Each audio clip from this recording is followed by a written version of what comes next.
When the fasten seatbelt sign comes on, it means one of three things, right? You're either taking off, or you're landing, or the pilot knows that you will soon experience some turbulence. And you don't want to be flying around the plane loose like that. Well, since 9/11, air travel has changed dramatically. And most often, the seatbelt sign stays on for most of the flight. It's to keep people safe. We know the seatbelt is for our safety. You and I are on the ride of our life. It could be that the fastened seatbelt sign has come on for you personally. Your daughter is pregnant. Oops. The doctor called with your test results. Oops. Your job is at risk with the company downsizing, and you could be gone any day. Any one of those scenarios, or any of those others that you and I are experiencing, did you notice? Your fastened seatbelt sign has come on. Whatever the situation that's on the plane, we too are not in control. We would like to be, but we're not. Actually, we have never really been in control. But it's kind of fun to think that we are, isn't it? Huh? You know, I'm going to do this, and I'm going to do that, and I'm going to go here, and I'm going to go there, and yeah, I'm in control, aren't I? Wrong. Never have been, never will be. But I have good news for you today. Most of what we have in the Bible was written for a time of uncertainty. Did you realize that? The Bible is not filled with feel-good messages for a world you and I don't live in. Because God knows that's not the world we're in. Instead, we hear God speaking directly into people's lives while they live in and with uncertainty. God has a reason for allowing things to happen. We may never understand His wisdom, but we simply have to trust His will. Reading Psalms 37. Joseph found himself in the bottom of the pit. Remember that? While his brothers debated what to do with him. We will later discover God never left him, was still with him. King David was awakened one morning with the news that his own son Absalom was conspiring against him. But God would protect David. Mary, a young teenager, heard the angel tell her that she was going to have a baby. But the text tells us she was perplexed and confused. Her future would never be the same. The Apostle Paul was sure that God had called him to share that precious news of the gospel. But instead he found himself bound and dragged off to prison. What gives here? What did all of these events have in common, and many more that I could cite from Scripture? Welcome to uncertainty. You notice the sign there, established 1950? That's when my life of uncertainty started. You could put this side of it and put your established date in there. Because we've been living with uncertainty ever since, have we not? The Bible is filled with stories of people facing uncertainty and discovering that not only is God not absent, but He is diligently working to accomplish His will in this world and in the lives of those who love Him. You and I included in all of that. You see, the Bible is a book about how very much God is in control of your life and mine, and how very much we are not in control. That's why we do not like some of the answers we get in prayer. When it comes to responding to uncertainty, particularly, I would prefer that there would be answers to getting my life back to normal. I would like back in control. But what we find in the Bible seems to leave us so vulnerable, so dependent. I don't want my fastened seatbelt sign to come on. I want the turbulence to go away. Don't you? I don't want to be guided through all of this. I want to be led around it, avoid it at all costs. I want a guarantee of safety, don't you? Like life completely without terrorism? Wouldn't that be great? Or how about a miracle cure for cancer? Or how about a booming economy where I make lots of money? That's what I would pray for, wouldn't you? As frustrating as some of God's answers to prayer may be, the alternatives are far worse. There's always worry, panic, and fear. I think those alternatives are worse. But how productive are those activities? Really not much, not very, right? They generally do make things worse, don't they?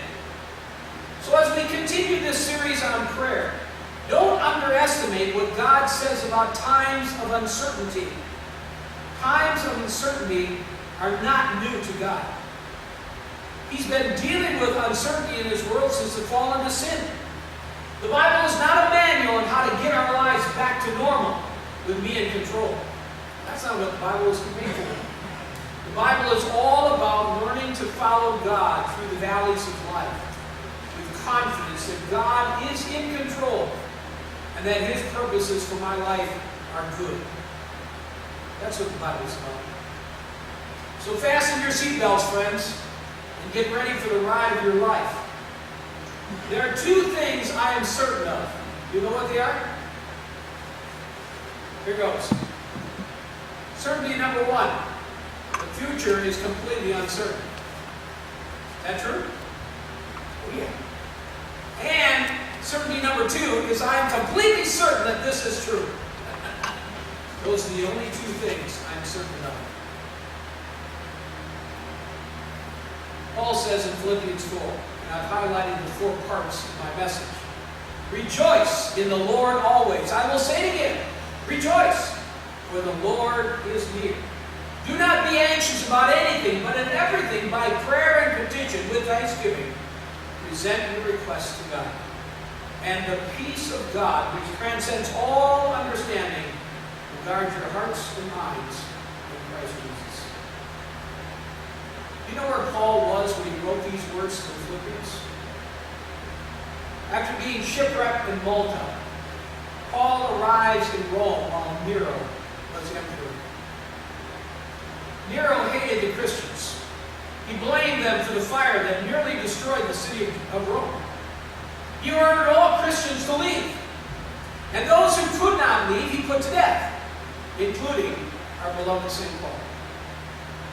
Paul is in prison, awaiting his trial before the emperor. That's when he wrote this letter to the Philippians. You would think he would write, "Woe is me, oh man, I'm ready to die, and I'm not leaving much longer." No, he didn't say any of that, because what's so very surprising is the very first word he says here is rejoice. Really? Are you kidding me? Rejoice? You see, we are not to get sucked into the same sense of doom and gloom as everyone else that you and I run into practically every day. We know who is in control. Now, it may look like it's out of control, but that's the mysteries of this wonderful God you and I serve. So rejoice, Paul says, and he gives us the reason why. The Lord is near. Yes, He is. He hasn't abandoned us. He hasn't left us, forsaken us. The Lord is near. God is still in control. He has not gone anywhere. I like Ruth Graham's devotional book. The title pretty much says it all, but if you get a chance and like to read this, this would be great. Fear not tomorrow. You know why? God is already there. I like that. That says it in a mouthful. Our God has not left us. So many times we indulge in the what-if game. What if this happens? What if that happens? What if this occurs? What if that turns out badly? Whatever. We play this what-if game, and do you feel any better when you play the what-if game? I don't. And I doubt seriously if you do. That's why St. Paul says, be anxious for nothing. Don't play the what-if game.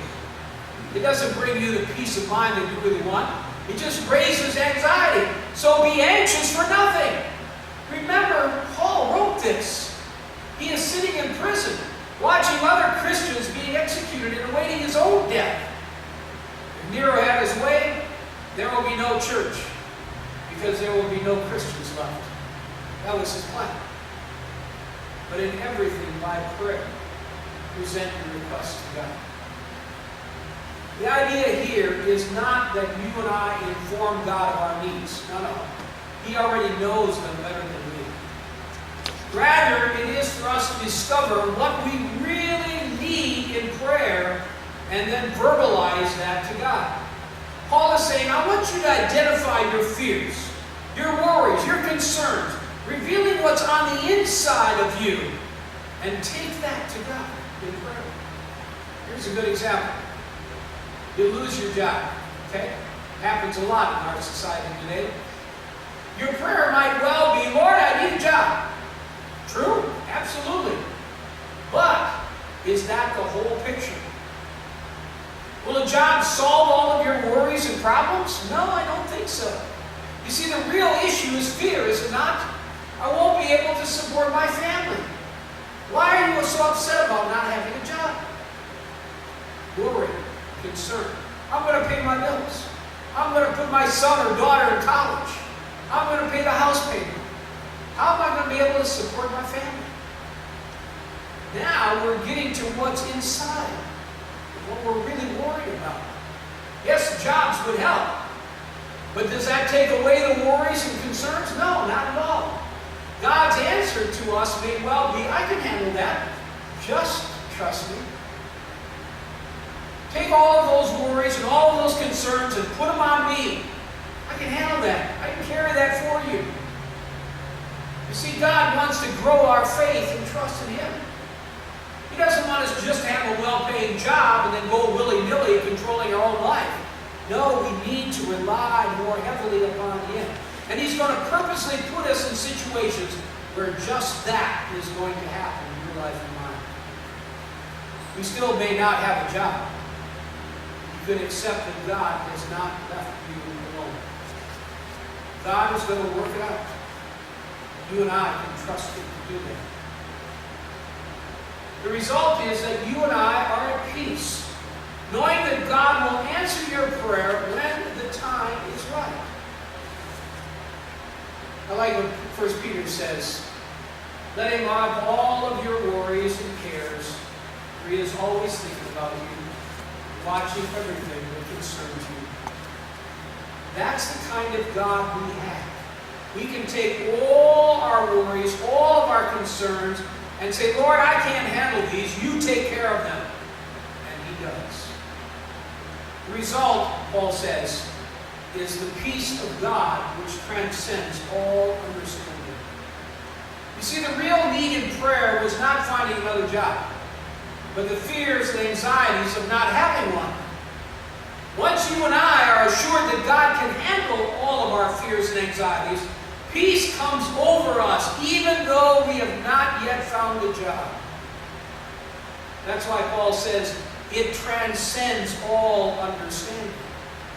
It doesn't make sense to people of this world. How can you be at peace and not have a job? How can that happen? You see, peace is grounded in the fact that God is in control. Psalms 46 is probably the best passage for that. Be still. In other words, be at peace and know that I am God. We just got done singing that hymn, Be Still My Soul, based on this particular psalm. Therefore, peace guards and protects our hearts and our minds, our emotions and our thoughts. It transcends all understanding. We suddenly have this line of communication open with God that lifts our spirits and takes away all those worries and concerns. So we're no longer worried and all knocked up on the inside. You see, oftentimes answers to prayer is an inside thing that makes a difference on the outside. No, we may not have a job right away tomorrow, but that peace of knowing that God is in control and He will answer that prayer when it's timely for Him is a blessing that comes our way. That's why Jesus said to His disciples, Peace I leave with you, my peace I give unto you. Therefore let not your hearts be troubled, neither Let us be afraid. When you and I know the peace of God, which has our best interest at heart, we don't have to be troubled in our hearts. We don't have to be afraid, worried, upset, knotted all up. All of that disappears because now God is in control and we trust Him to do just that. See, the bottom line, prayer is not about changing things, but rather about being changed. Do you notice how that happens in your life and mine? Change to trust the Father with things only He can control. There is so much of my life that is outside of the control of me. And trusting God to care for those really takes a lot of weight and burden off my shoulders. It's changed so that we are free from worry and fear to only knot up our lives. And finally, it's a change because we have placed in God's hands what only God is capable of handling. God did not make us or outfit us to worry. It tears us up on the inside. God doesn't want that. That's why in Isaiah it says, "Fear not, for I have redeemed you. I've called you by your name. You are mine." What a great passage to say that God has named us and calls us His own. So when the fasten seatbelt light comes on, pray. You will approach prayer hoping that the world will change, but I guarantee you, you'll find that it is you who will change, not the world or the events around you. And when that happens, you will discover a peace and a new perspective on how God handles the uncertainties of your life. And there are many. So, questions, comments?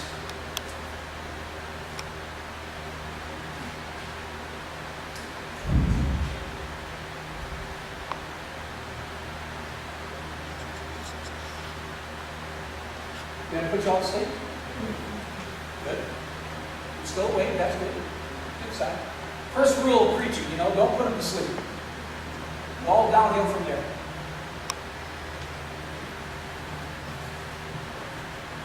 No comments? Please. I was that thorough. That rarely happens. Thank you, though, but I don't think so.